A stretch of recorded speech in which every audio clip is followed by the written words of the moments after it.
Hello. Happy Tuesday. This is KT Tyler with KT Tyler Sales Training.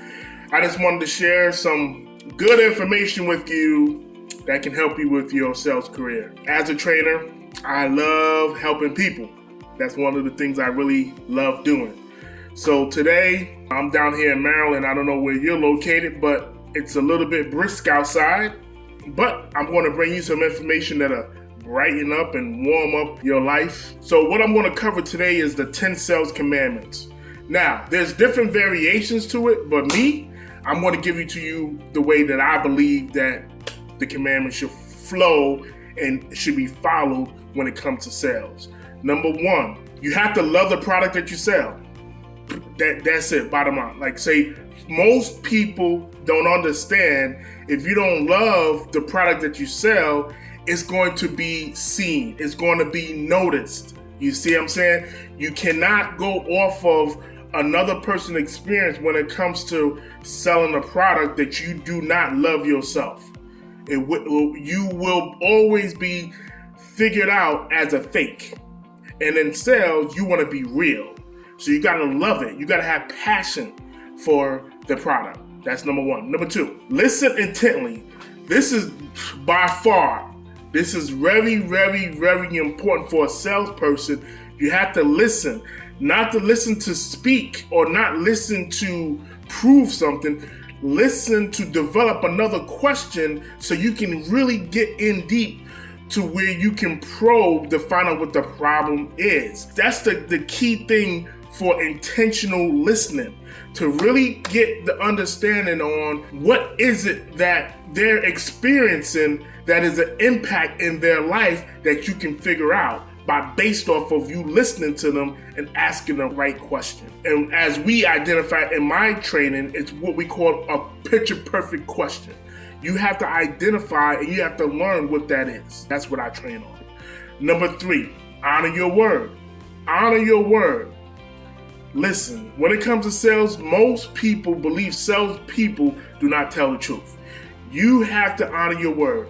Whether it's a phone call as a follow-up, whether it's sending an email, whether you say you're going to be there at 1:15, you should be there at 1:15. Actually, you should be there at 1:10. But anything that you say to a customer, a client, potential person that you're going to be dealing with to actually work with, you should be saying things that and honoring your word. That is so key. I can't, it's plain and simple, black and white, honor your word. When you say something, mean what you say what you mean. And number four, persistence, even when you're rejected or you have an objection. So, sales, that's sales 101. You're going to be rejected. You're going to have objections.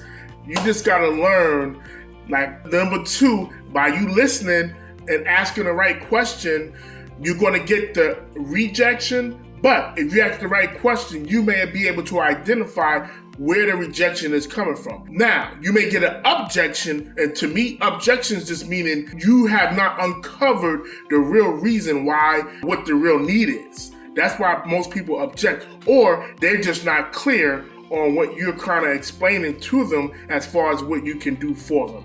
That's why most people object. And we identify these nuances as what we call deal killers. You have to probe, you have to find out what is it that's going to kill the deal before you get to that situation to where you're asking, or not even asking, they're saying they want. You got to learn how to uncover and probe for what we call deal killers. Number five, you got to plan your week. You know what I'm saying? You can't wait to Thursday to say, okay, this is what I'm going to, your week should start on Sunday evening, Sunday, after church, Sunday after whatever you do, whatever you got going on. Sunday should be the day that you process Monday, Tuesday, Wednesday, Thursday, Friday, how the week is going to go, what you have going on, who you need to contact, what are the opportunities, how you going to market, who you need to talk to. These are the things that you need to know going into the week, not during the week. Planning the week is super important to be a great salesperson.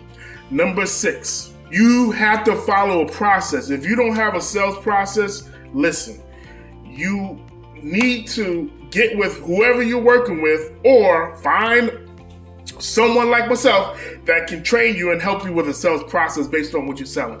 But you need to have it if you want to be successful. That's the I'm not gonna say, can you ad lib? You can.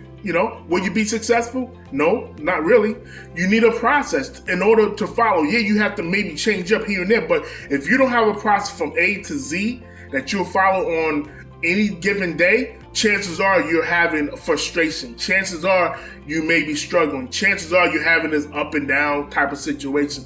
Chances are you're never going to go this way because you don't have a process. You need a complete process, sales process, in order to be successful in the sales business. Number 7, always get a commitment. Always get a commitment. You cannot do sales without getting a commitment. If you don't get a commitment, that means you're going to be in limbo.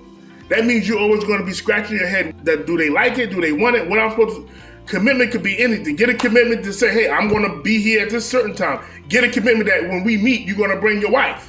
Or you're going to bring your husband. Get a commitment that, yeah, we're going to meet at this location. Get a commitment, okay? Okay, get a commitment. Even if it's a follower, get a commitment to say, hey, I need to think about it. That's fine. Okay, how long do you need? Do you need 24 hours, 48 hours? Get a commitment on whatever decision that has to be made from the person. Get a commitment. That's how you win, because you'll know. You won't be in limbo. You'll be able to what? Schedule it out, and you'll be able to know exactly what's going to happen based off of what the commitment is. You won't be in limbo, meaning if you don't identify where you're going to meet, you may be across town on the east side and they on the west side because you never said where we're going to meet, because we're going to meet at Panera Bread. But which Panera Bread? What time we're going to meet? Get the commitment on location, time. Yes, we're going to meet. Yes, I'm going to bring my husband. Yes, I'm going to bring my wife. Whatever it is that you need to have a successful time in a meeting, get a commitment behind it. Number 8. You have to follow key performance indicators. We call KPIs. KPI, that's what key performance indicators. This is just based on your experience of dealing with the process of being in sales. You will start to identify, based off your experience, key performance indicators that will help you maneuver through the process smoothly.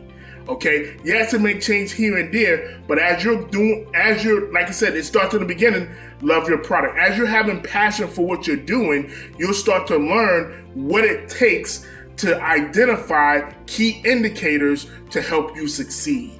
That is so important, and that's why you have to love what you do. You have to love what you do, and you have to really want to help people. That's just what it comes down to. Sales is that, because you have to have another person in order to sell. Okay. Number nine. You have to be honest and transparent. Well, it's just like number 3. Honor your word.